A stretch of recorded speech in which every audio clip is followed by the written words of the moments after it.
Hello, one and all. It's me, Mr. Mukund Sriram, Assistant Professor, MIAM. So, I would like to welcome all of you for my first session of Accounting for Management Foundation course. Okay. So, as we said earlier, we have gone through the instructions of how to complete this thing, and I hope everyone will enjoy this learning session. Okay. And yes, we have talked about the first module of Accounting for Management Basics or Foundation course. So in this module, we'll be discussing the introduction or the basics of accounting, which includes the meaning and definition of accounting, objectives, functions, advantages and disadvantages of accounting. Apart from that, methods of accounting, principles of accounting, and process of accounting. The last three things will be discussed in the next session. So I know that most of you are coming from BCom or a commerce background, but consider this as a refresher course for you to recollect the memory. And the students who are coming from other background, you have to learn a lot, and this thing may help you.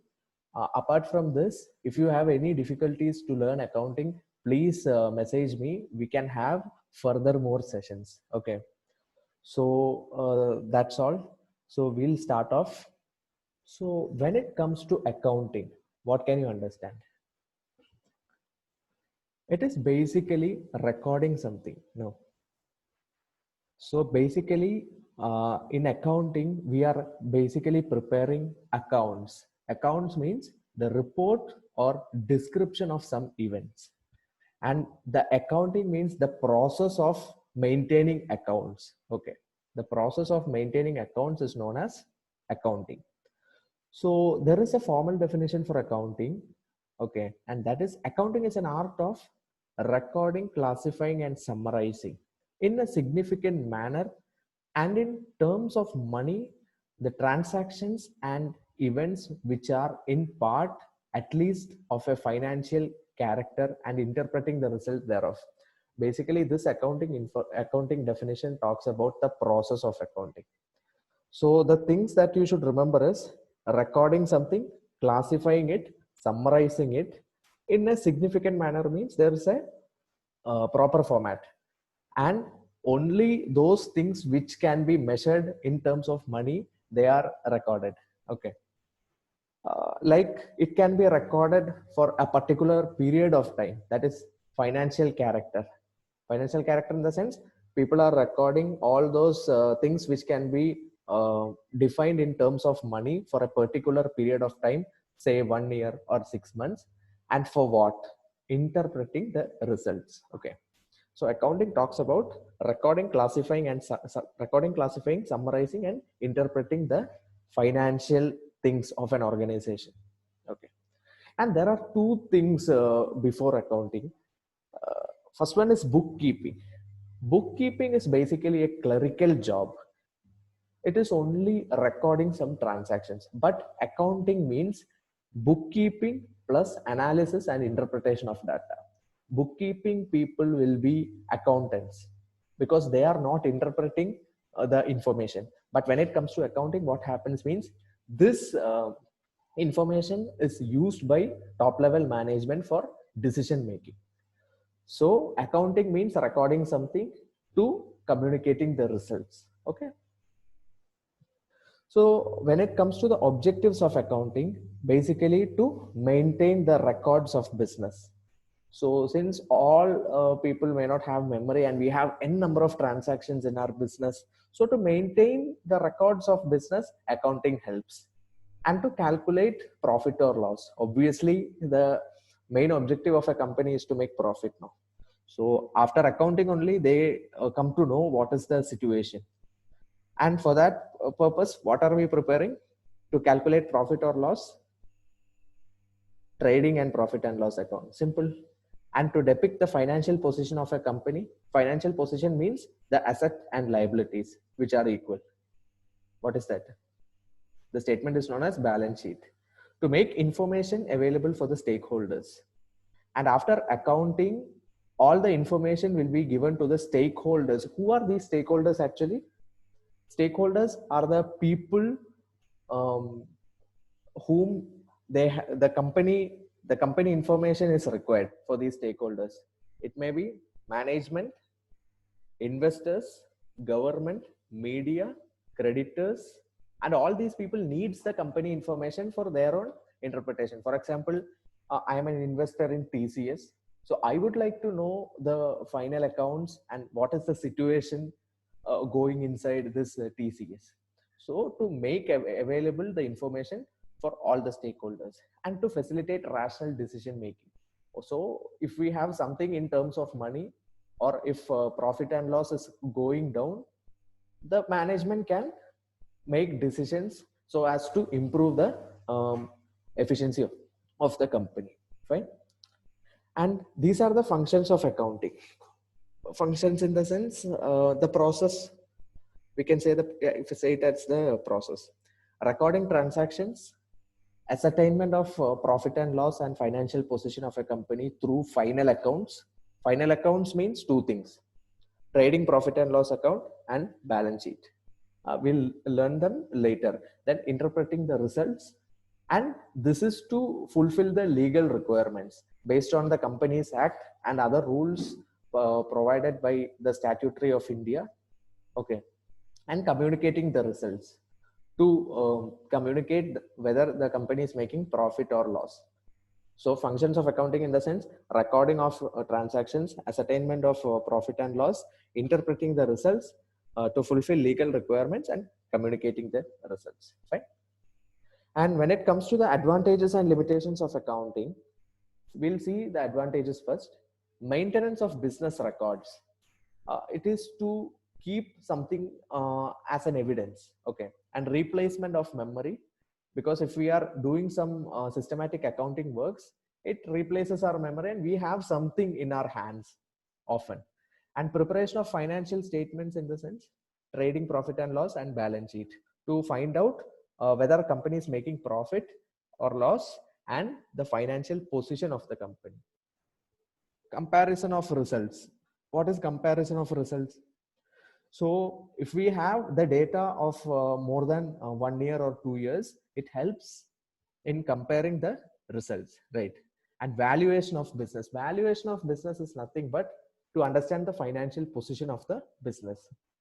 Helps in taxation. So these things, as I said earlier, there are some legal requirements for accounting. Okay, that's why people are maintaining accounts, and which can help to plan the tax. Okay, to ascertain the tax. Right now, the corporate tax is around 22%. Okay, so only after this thing we'll get to know the actual taxation. But there are some limitations for accounting as well. Only limited information based on estimates will be available. So it may lead to it may not be able to produce accurate results, because for example, we are preparing a budget. This based on estimates, but actuals may vary. So based on that, small issues will be there. And accounting is basically doing some post-mortem. What do you mean by post-mortem? Post-mortem in the sense, only historic data can be analyzed. Okay. And that too, only quantitative information can be studied through accounting. Okay. Because we say only in terms of money we can do accounting works. So it does not deal with qualitative works. And another main limitation of accounting is manipulation of accounts. Manipulation means based on personal bias, the accountant or the top management can do some mischief. So it will lead to the misappropriation of financial statements. Misappropriation means they can manipulate based on their needs. So that is also one of the limitations of accounting.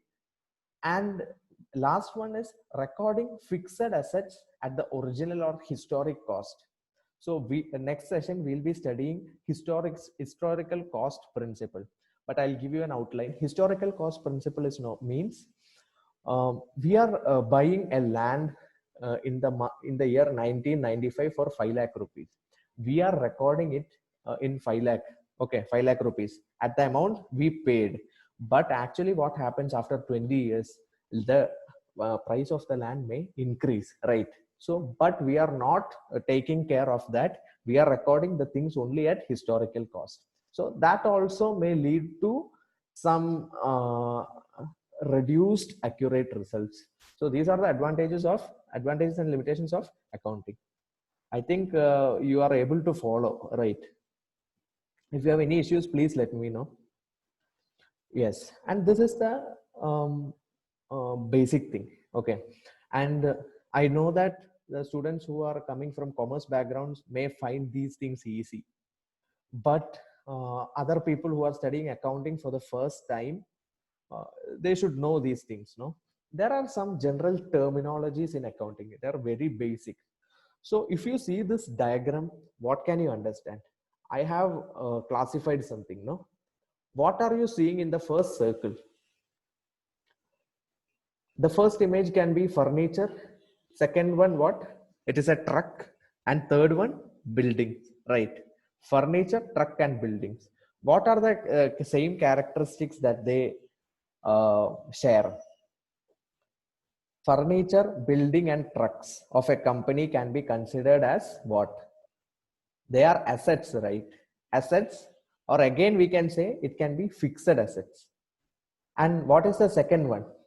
Creditor, long-term loan, and equity.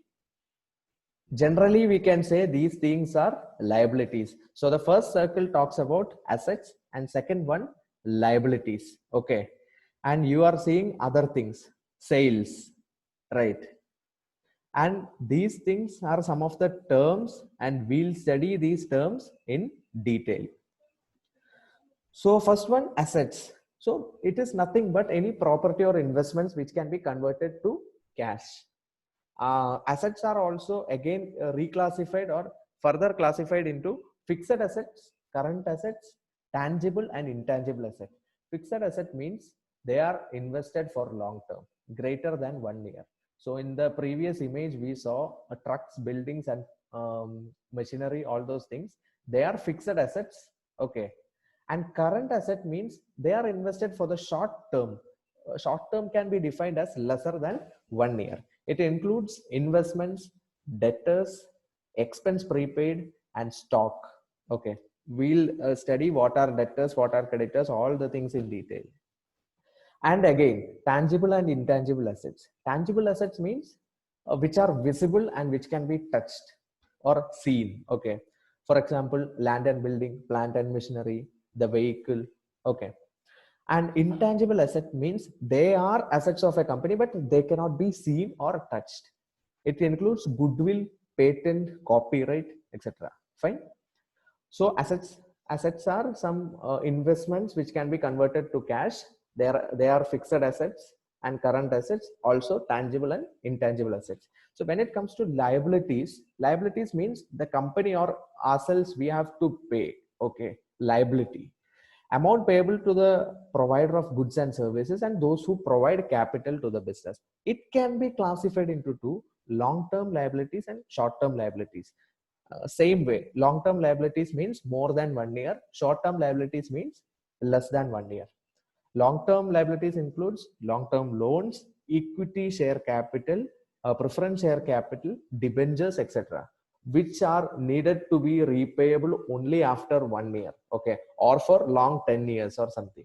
And short-term liabilities means which we have to settle within 1 year. It includes bills payable, creditors, outstanding expenses, etc. Now, capital. Capital means it is the owner's equity in the business. It is also denoted as total net worth of a company. See, this is based on the principle of business entity principle.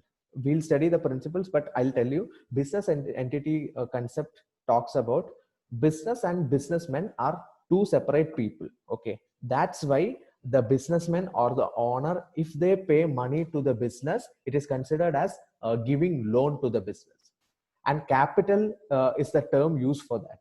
I am the owner and I am going to start a company XYZ. I'm investing 1 lakh rupees in XYZ. That money is known as capital.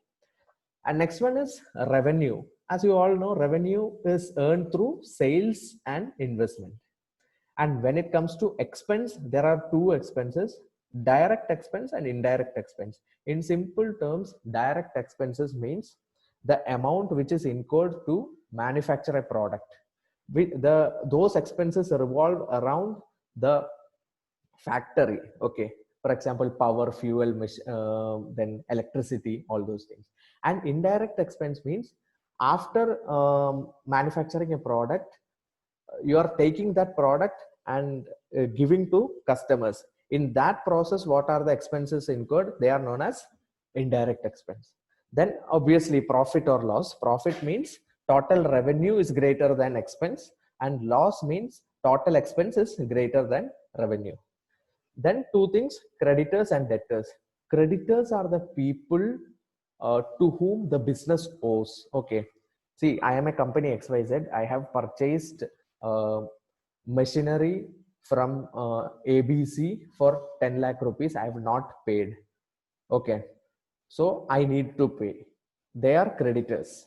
And when it comes to debtors, we are selling some products to our clients and they are yet to give back the money. They have not yet paid. So they are short-term assets and they will be paying back to us as and when time comes. Okay.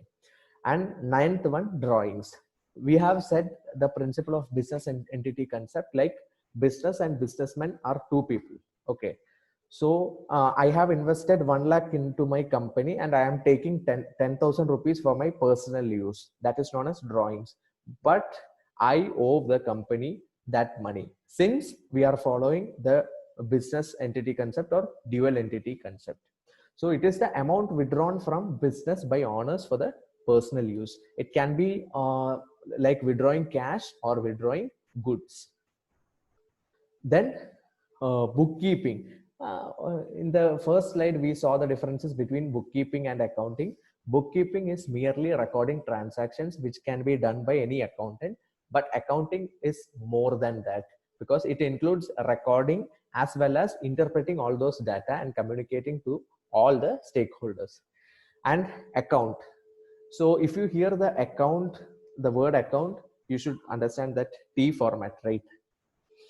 So record in all accounting system that tracks an activity, an asset, liability, or anything. Account is nothing but the place we are writing. There is a format. Generally, it is known as T-shape, debit, credit. We'll be learning that. And goods means goods can be finished goods or raw materials. Okay, and that too for further selling. And AR and AP means accounts receivable and accounts payable. Accounts receivable can also be known as debtors and accounts payable can be also known as creditors. Accounts receivable, our business we will be getting, and accounts payable means we are liable to give back the money. Then two more things, discount. There can be two discounts: discount allowed and discount received. See, I am manufacturing 1,000 pens. Okay, and one of my client asked me to give 500 pen. Okay, and he is ready to ask me a discount. So since he is buying 500 pens from me, I can give him some discount. That is known as discount allowed. And discount received means if we are purchasing bulk materials like raw materials from a user, not a user, a people who are selling that, they can give us a discount also. So discount allowed means it is an expense, and discount received, it is an income. And there are two discount: trade discount and cash discount. Trade discount is nothing but reducing the price of goods and selling, and cash discount is generally given for prompt payments. Okay, one example I'll tell you. See, one of my clients is asking me to manufacture 1 lakh pens. Okay, since I got a bulk order, I will be reducing the price. That is known as trade discount. And when it comes to cash discount, he has promised me to pay the money within 6 months, but he had paid me within 3 months. So To give an incentive for that, for prompt payment before time, I'll be giving cash discount. Fine. These are some of the general terminologies, and this list is not at all exhaustive. We'll be learning new more things in the coming sessions. Fine. So we have already discussed this classification. Assets and liabilities can be classified based on this. Uh, Assets can be classified as current assets and fixed asset. Current asset means for a shorter period, lesser than 1 year, and fixed asset means more than 1 year. Current asset example, debtors. Fixed asset example, plant and machinery. And second classification of assets based on physical existence. It can be tangible or intangible. Tangible means which can be seen or touched.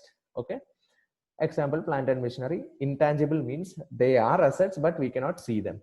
It includes patent, copyrights. Okay. And last classification is based on the usage. Operating assets and non-operating assets. See the small thing just below that slide.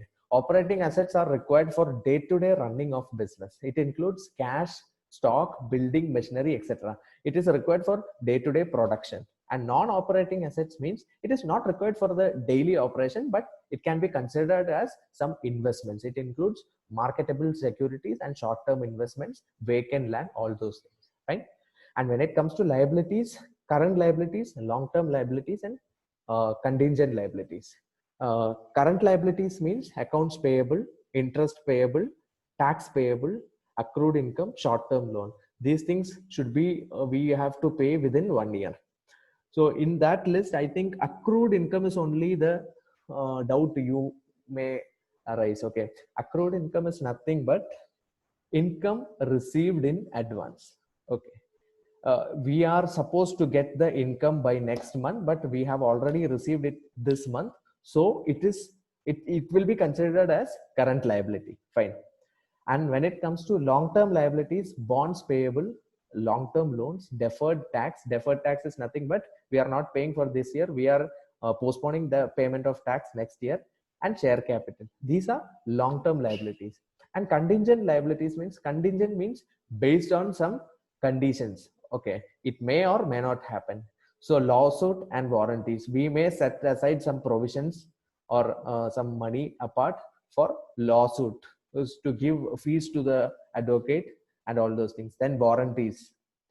So these are the basic classification of assets and liabilities. Fine. So thank you very much for attending the session. I hope you might have got something from this session, and I know that for commerce people this is very easy, and I humbly request other people who want more accounting sessions to please let me know, so that we can take, or we can slowly move from the basics. Okay.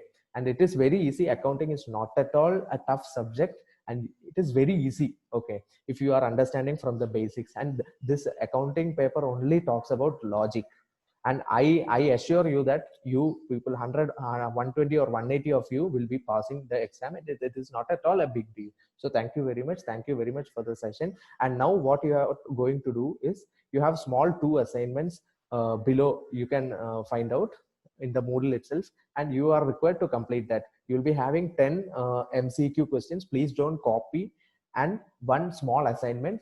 It may take maximum 10 or 15 minutes. Okay. And you have the deadline for the day. Thank you very much.